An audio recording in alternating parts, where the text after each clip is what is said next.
Overwatch League, but it's just very, very, very casual. It's just for the average casual viewer. That being said, I am going to be pretty upfront with this because this has professional level editing, and they should have access to some level of like Overwatch League level. Like, I mean, honestly, like, I don't know how they do these videos, but like, you could ask anybody, they could help you out with a poking stage. So let's see. I'm gonna be pretty tough on this because I have medium to high expectations, but medium high expectations in terms of what they're saying and how they're saying it. In other words, I want them to explain the concept simply, right? For those of you who saw me like holler at Major Midget for being a little bit too uppity and too like complicated with how he's doing it, but I also want the information to be good. So I'm like, obviously this is geared towards lower ranks, but you could take a lot of my VOD reviews and say they're geared towards lower ranks, but the concepts are advanced. They're just explained simply. That's like the goal. Action. If you've ever been poked, you can know how annoying it can be. It's a small thing, but it can really get under your skin and put you on tilt. So the same concept. So just so instead of having to do it retroactively, I'm going to define poke right now. Poke phase. Poke is basically right before and right during a team fight. I mean, poke is just essentially the fight is about to start or the fight is starting and people are putting out range damage from their positions. That's it. It's not complicated. It could be from main, it could be from angle, it could be from a flank, whatever. It's just being in a location to put out spam damage at range as the fight starts or right before the fight starts. So it's like softening up the enemy team right before the fight starts. The risk of poking too early, though, is that if you are playing too aggressively and poking aggressively, the enemy team can just shoot at you and almost can kill you or force you to run away and give up your positioning too early. So when you poke, you want to make sure that you're doing it either from a safe location or with your team, one or the other. All right?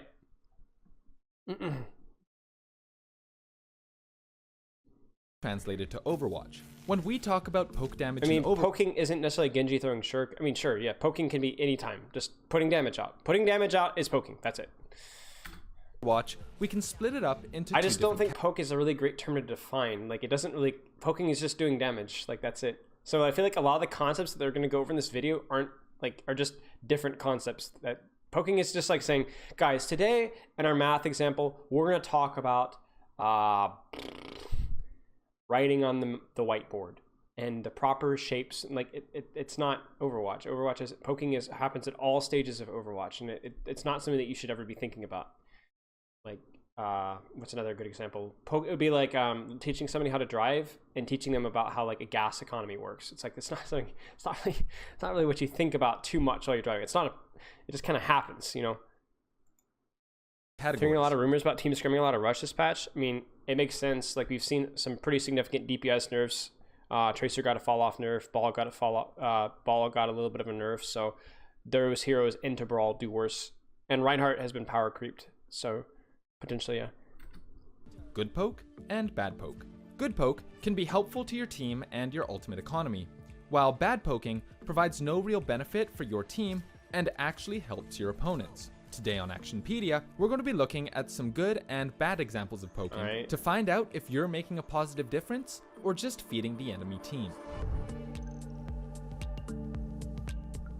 I like this audio there. First, we're going to watch a prime example of the power of poking from Striker, who is playing Ashe. Starting off the clip, Striker is around 20% of the way to their ultimate, with the opposing team, the Dynasty, poised to apply pressure on the point. Knowing this, Striker is going to throw out some pokes to do 3 things: mitigate pressure, deter the Dynasty from advancing, and gain some ult percentage. First, yeah, I guess so. He's just shooting guys. I don't know. Marvel tries to peek, but immediately gets shot and is forced to retreat. As the Dynasty struggle to find an entry point, Striker repositions to get a better angle on their push and stop them from advancing. As he rounds the corner, he notices Gesture committing too hard and takes a couple of shots, turning what started as a gentle poke to charge his ult into a pick for the orange team. As the enemy rotates, Striker heads back to his original positioning and continues being a nuisance for any would-be peekers. Landing consistent shots on Prophet's Hanzo keeps him at bay, and lighting them up with dynamite is enough to force a full retreat. By the time this exchange is over, Striker has gone from 20% all the way up to 86% of his ult charge, and has accomplished everything he set out to do: mitigate pressure, deter the dynasty from advancing, and gain some. I mean, do you see what I'm saying, chat? Like, this is so vanilla. Like, yeah, he just shoot. Enemy team walk into sightline, he shoot. Like, duh. Like, why is that poking? Like, what was it? You don't need a term to just say he shoot enemy team. Like, he's standing on an angle and they walked into sightlines and he shot them. So I don't understand, like, what the deal is. Like, why we need a video for this. Percentage. With Roadhog back up, the dynasty finally I would prioritize more of the fact that he's poking around where his team is set up. Like, he's shooting the enemy team. He's not positioned so far aggressively. Because, like, if you look at, like, where he's, like, he shot the hog here, he didn't shoot the hog rotates until the hog walked into an angle gentle poke where to charge A, his ult, he could get mercy pop damage, B, Sigma could follow up, C, Zen could follow up. So, like, they're all there to follow up, as right? the enemy rotates. Is enough Same thing to with here. force When this Hanzo walks into his space, shots on Prophet's Hanzo, he shoots him. At bay, he's not chasing them behind a choke. That's the more important thing here. Has accomplished everything he This set is just out a to goofy do. Mitigate start. pressure, deter the dynasty from I don't have advancing, anything to nitpick, I and guess, gain some ult percentage. know, just... With Roadhog back up, the dynasty finally decide to push in towards the point, but Striker has been busy building Bob. Wrapping around from behind the point, one shot on Prophet is enough to gain the last bit of charge needed for his ultimate, allowing him to throw Bob onto the point and putting his team in a favorable position for the upcoming team fight. Okay. Despite not getting into a straight up fight for that entire time, Striker went from having less than a quarter of his ult Not charge. a straight up fight, but the enemy team walked into their space. In other words, it wasn't like Striker was playing really aggressively and like peeking way ahead of his team. He was just standing, taking angles around his team space. And if anything, it was Gesture and Prophet who were peeking into their space. They were the ones playing more aggressively. You see what I'm saying? Hydrate. Thank you. Like, I don't get, like, I assume what he's trying to say is that, like, he was playing aggressively to get ult charge, but he really wasn't. Like, he was just taking angles around his space. Like, in other words, like, you know, Soul's space was over here, or, you know, over here, and Shock's space was over here. And, you know, Striker just took angles around here. And Soul would send people into their space, and Striker would shoot them. And that was it. To being maxed out, mostly from taking pot shots at enemies trying to peek. He also successfully mitigated any pressure the dynasty had pot shots at enemies trying to peek. In other words, peek your space. On the point, and deterred them from advancing altogether. We'd say that this is an example of good poke. Well, now let's look at an example of bad poke, I'm almost cute. which gains little for your team while handing the enemy supports free ult charge. We find ourselves at Anubis Point B, spectating Birdring, who is playing Ashe against the Toronto Defiant. After just taking down agilities, Birdring now has his ult up and ready, meaning that he has no real reason to poke, especially since he knows that the enemy supports do not have their ultimates yet. Despite this, he continues to pump damage at the enemy diva, feeding the opposing Ana, who can now heal her tank for free ult charge. Nevix even walks out to purposefully bait damage so that Ana can max out her meter, and Birdring says, sure, I'll shoot you. Here's the thing, here's the thing. They just lost the Roadhog, okay? You put out damage to slow down the enemy team, right? Exactly. So you're shooting this diva, you're shooting the enemy team so they can't walk forward. And because maybe you shoot this diva and, you know, your Zenyatta lands a right click and you demech the diva, or like your diva aggressively takes the position here and you demech the diva, right? Or your diva, right? Now, I would argue that maybe here, yeah, maybe he should not have poked as much because they're clearly resetting and you guys couldn't chase and finish those kills because your Tracer was dead. But even then, I think that's disingenuous because Kariv was going to build his ult before next fight anyway.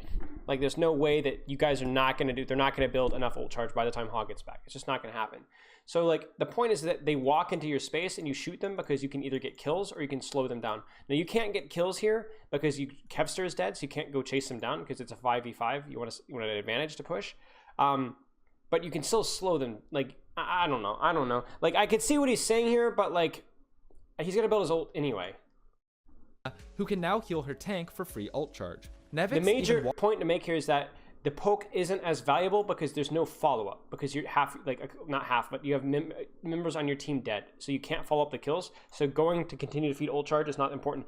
My problem here is that we're going to make an entire video about this concept, but the number of times that this actually impacts a ranked game of any rank GM, the bronze is like 0%, like 0.1%. Oh no, we fed them nano, guys. Come on. Like, does that an actual conversation that happens anywhere outside of scrims? And even in scrims, like the time where this is relevant is like in the minority, huge minority. Walks out to purposefully bait damage so that Ana can max out her meter, and Birdring says, sure, I'll shoot you. Why not? Because Kariv now has nano boost, and the Defiant are able to engage with a juiced up Pharah. So what do we learn from this interaction? Well, when you already have your ultimate ability, pumping damage into tanks can be more of a hindrance than a help. You aren't going to one-shot a D.Va, so why chip into their health pool and give the enemy supports a chance to bolster their ult economy? Sometimes, it's better to just play the clock. Now, oh, that is so bad. That is so bad. So bad. Like, you could not have said a worse thing than what he just said right there. Now, I was waiting for him to add information or disclaimer because he's right about poking between fights. In other words, if the enemy team is playing really passive and you already have ult, don't go really aggressively and try and poke in to build ult charge that you already have and feed support ult. But what he said is he said nothing about when you shoot tanks. He literally just said, don't shoot tanks when you already have ultimate. You heard him, right? He said, don't shoot tanks when you already have ultimate. He didn't. Now, can you imagine not shooting a tank that's like walking through a choke or taking space? If the fight is starting and the D.Va is walking forward, shoot her. Imagine a gold player watching this video and not shooting tanks when they're, yeah, exactly, when they already have ultimate. And the thing is, and obviously even a gold player probably go, okay, well, if the Winston's diving my backline, I should shoot him. Yeah, but even just the action of walking through and taking space deserves shooting when the enemy team is alive. Absolutely. This is just dangerous information to be saying like he's saying. Not only is he wrong, he's wrong and misleading.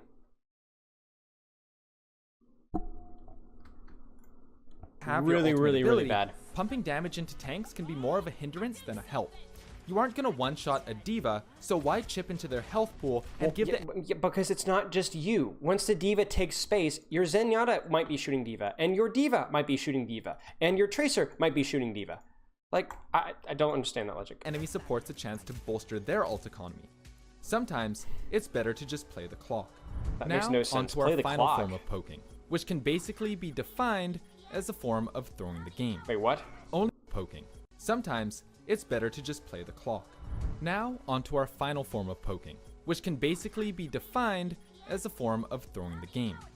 Only a minute into the match between the Valiant and the Fusion, Shaxx is looking for any opportunity to boost his ult percentage fast, hoping to get ahead of Ivy in the race. It's really not. Like, Reaper ult this meta isn't really very good. He was looking to shoot the enemy, pressure the enemy tanks with his team so that he could buy space. In other words, if I shoot you and you don't matrix me, Monkey's going to go to half HP. Monkey jumps out. Now we get the point for free, and we can set up our Sombra anywhere they want. Then you guys have to attack us, even though we're on attack. And we have all the angles, and we're going to cap point if you don't do anything.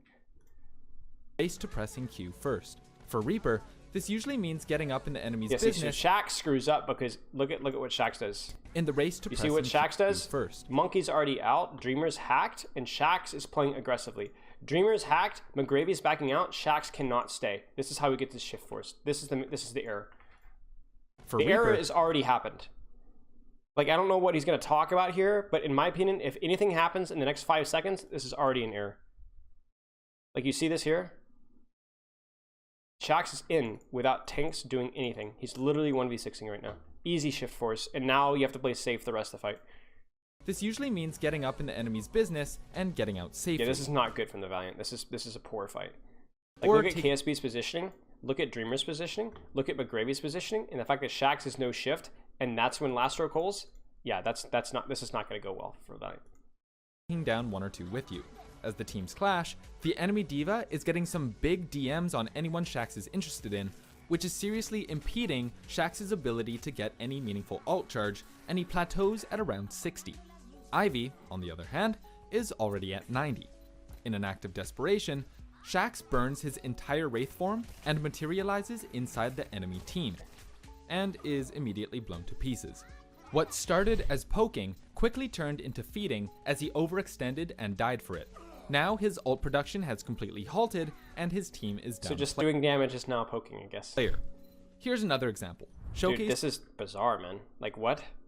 Shaq's just... I don't know if Shaq... So my only understanding of Shaq... So Shaq's either fat-fingered shift, or he thought, hey, if I one-shot this Winston, maybe we turn the fight. Because he knows that his team just got EMP'd. They got nothing out of Cole, so maybe he thought the fight was lost, and I got to clutch this. So maybe that's why he does this. But this example is terrible. Shaq's wastes his shift earlier. They desynced their pressure. Then he goes in and cancels his shift either on accident or an attempt to clutch the fight because he thought the fight was lost. This is not poke. Like, I don't understand what this video is trying to get across at all. I think shift was to dodge, right? But the shift, even if the shift was to dodge, you have to understand that your team has to play slow during the EMP. You either need to like go in and feed and like try and clutch, or you need to play hyper slow. So this was a mistake, but this has nothing to do with poking. This is desynced with your team. This is timing. This is cooldown usage and timing. Like, I don't understand what this video is trying to say at all. Team and feeding as he overextended. Here's another example. It's not even like he overextended. He just overstayed his welcome. There's a big difference between the two. Lead to some terrible decision making.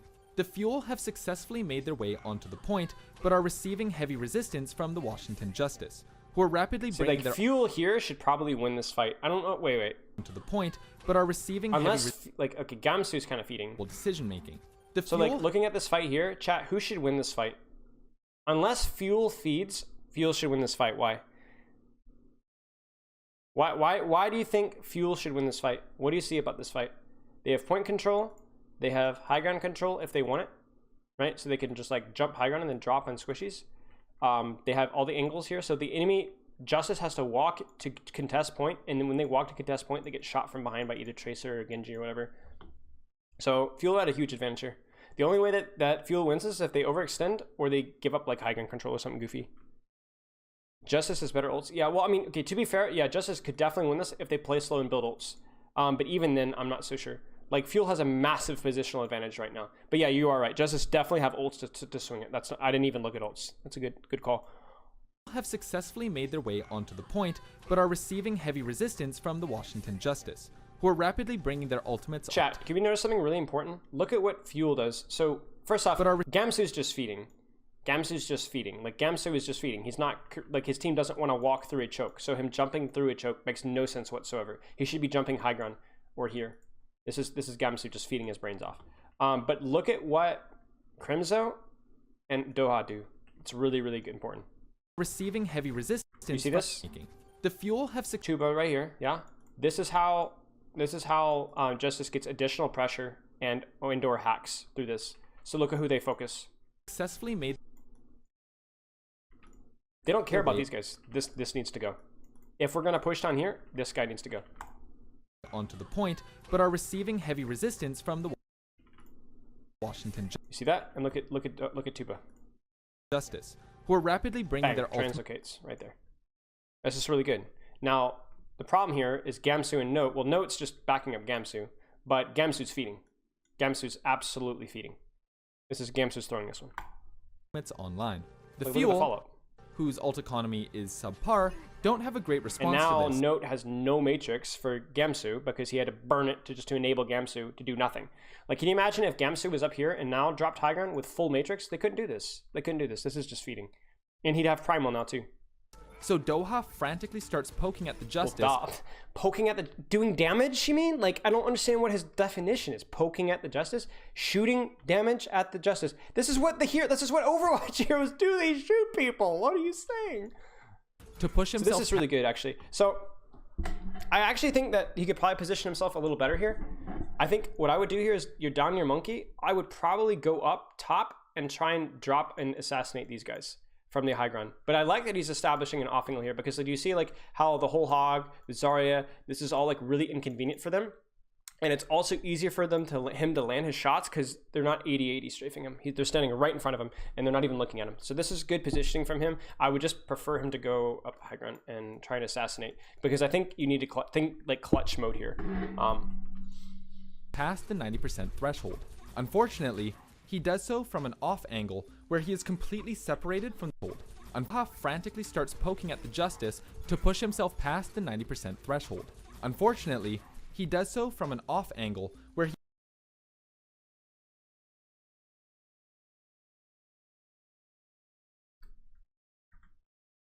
past the 90% threshold. Unfortunately, frantically starts poking at the Justice to push himself past the 90% threshold. Unfortunately, he does so from an off angle where he is completely separated from the rest of his team.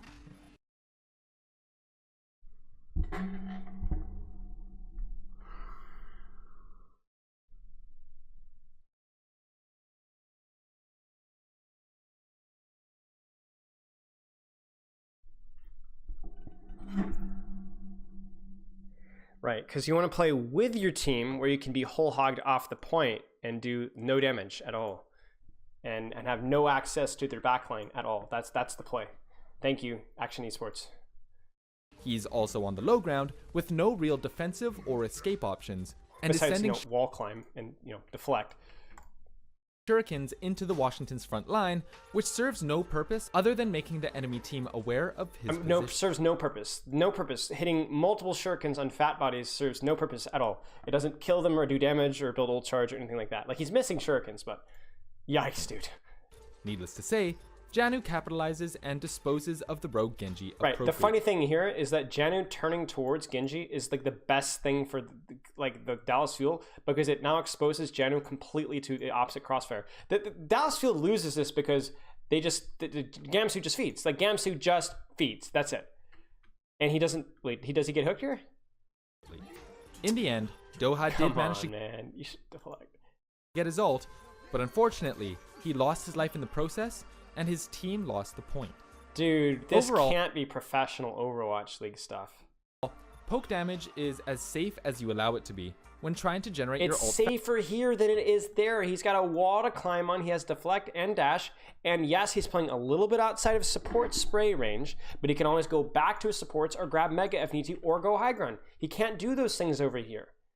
And he's more risk of dying to Dynamite, Zarya getting grabbed, getting whole hogged, getting nano boost Sombra on. Like, they're just faster and harass the enemy team. There are a lot of things to consider before you decide to poke. Will poking here put me or my teammates in harm's way? Will this damage just be feeding enemy supports? Are we able to capitalize on this poking and transform it into a pick? All these variables come down to real-time thinking and position. He wasn't even trying to hook him. Striking a perfect balance is not easy to achieve, but effective poking is a strong tool that you should try your best to develop. And hopefully, next time you'll think twice before shooting at that diva standing out in the open. Wait, That's all next time you'll think twice is a strong tool that you should try your best to develop. And hopefully, next time you'll think twice before shooting at that diva standing out in the open. That's all we have for this episode of Actionpedia. He said it. Diva mains everywhere rejoice. Your bronze teammates will no longer shoot at you anymore. Thank you, Akshon.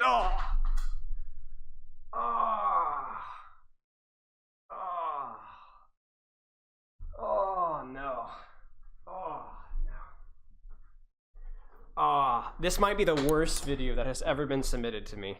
Ladies and gentlemen, I'm getting the hammer out for this one. I'm getting the hammer out for this one, boys.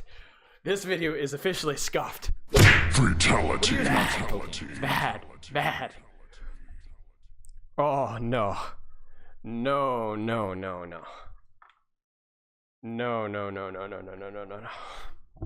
That's it. He's dead, Jim. Yes, indeed he is. I give up.